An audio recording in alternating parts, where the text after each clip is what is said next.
তবে আমরা ভগবানের কৃপা পেলেও পেতে পারি। শোনা, আমার কথা শুনে রাগ করো না, রাগ করো না তো, রাগ করো না মা, হরি বল। তোমার ভালোর জন্যই আমি বললাম যে এত কষ্ট করে এখানে এসেছো, নিজের নিজের কাজ কর্ম সব সেরে, তাহলে একটু যদি মনটা কীর্তনের দিকে দাও, ভগবানের চরণে দাও, তোমার মানব জনমটা ধন্য হবে। এ জগতে আমরা যাদেরকে আপন ভাবি, আমরা ছেলে মেয়ে বন্ধু বান্ধব আত্মীয় স্বজন, এদেরকে আমরা সব সময় বলি যে এরা আমার আপন, কিন্তু না, যখন এই দেহ ছেড়ে পাখিটা চলে যাবে মা, সেদিন সঙ্গে কি যাবে? সেদিন সঙ্গে কি যাবে? নাম যাবে আর এই প্রাণটা যাবে।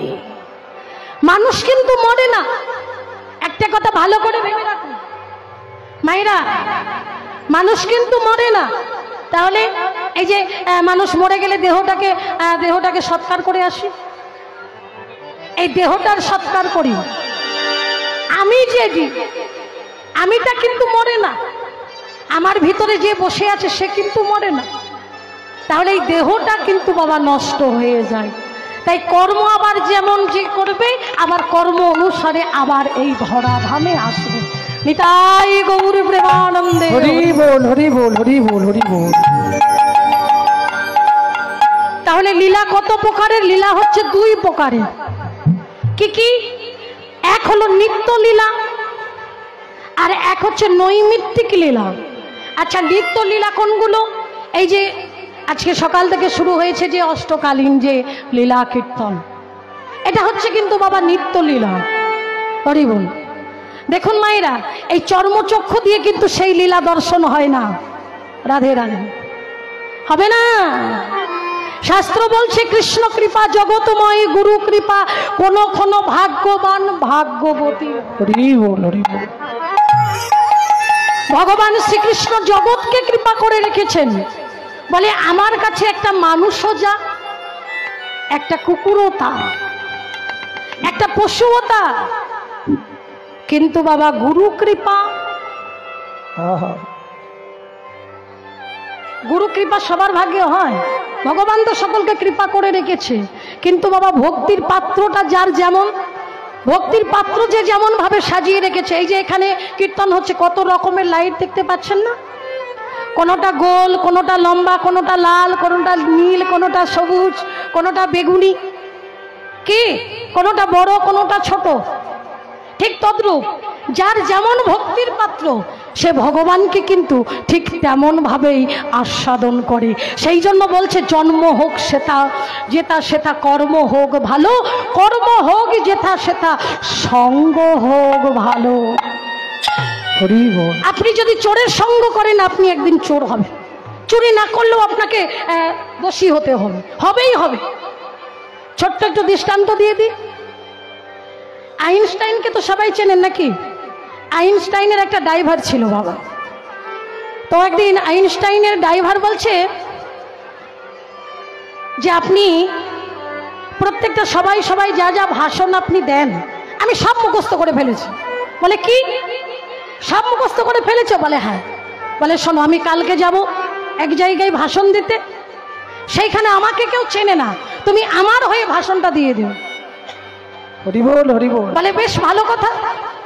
ওমা, আজকে সেই আইনস্টাইনের ড্রাইভার আইনস্টাইন সেজে ভাষণ দিয়েছে, সবাই হাততালি পেয়েছে, বাহ খুব সুন্দর খুব সুন্দর। এইবার সবাই মিলে কি করেছে বাবা, সেই ড্রাইভারকে, সে তো জানে না যে এটা আসল আইনস্টাইন নয়, এখন সত্যি সত্যি ভেবে সবাই গাড়ির কাছে পৌঁছে দিতে এসেছে। আসতে দিয়ে বলছে এই যে স্যার একটা কথা বলবো, একটা কথা বলবো। বলে হ্যাঁ হ্যাঁ বলো। বলছে আপনি যে আপেক্ষিকের যে সংজ্ঞাটা বলছিলেন, একটু যদি সংক্ষেপে একটু বলতেন তাহলে ভালো হতো, একটু বলুন না। এইবার আসল যে আইনস্টাইন, সে মনে মনে ভাবছে এইবার বেটা মরেছে। কথাটা ভালো করে বুঝবে মা। বলে এইবার বেটা ফাঁদে পড়েছে, এইবার কি করবে? আরে বল। তখন যে ওই ড্রাইভার যে উত্তরটা দিল, আইনস্টাইন তো অবাক হয়ে গেছে। বলে কি আপনার সাহস তো মন্দ নয়, আপনি আমাকে প্রশ্ন করছেন? যে প্রশ্নের উত্তরটা আমার ড্রাইভার দিতে পারে সেই প্রশ্নটা আপনি আমায় করছেন। তাই গৌর হরি বল।